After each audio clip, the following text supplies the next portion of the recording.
What if hell is just the absence of secure attachment, and everything that's been painted as eternal punishment is really just what it feels like to never be chosen, to never be safe, to never be fully received without condition or withdrawal?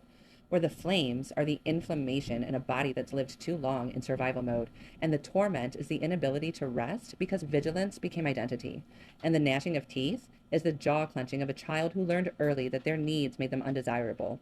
And the weeping is the sound of nervous systems grieving a kind of love that they were wired to crave but never regulated to hold.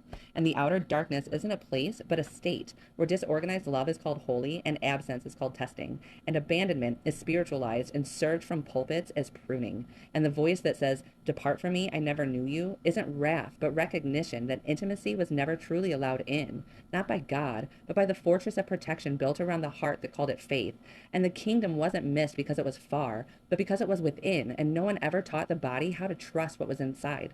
And salvation was never escape but repair, and judgment was never about who sinned, but who stayed defended. And heaven was always the place in the nervous system where fear is cast out by love, and righteousness is what it feels like when the body finally stops bracing. And sanctification is just the slow return to rest. And the lake of fire is the cost of unresolved trauma, and the second death is the loss of self that happens when rejection becomes God.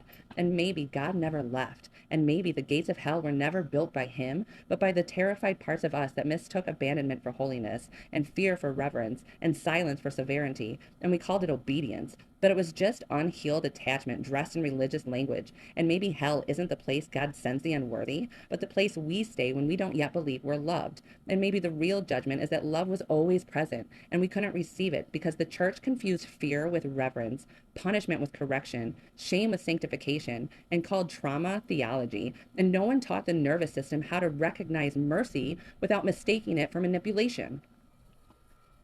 Who said that?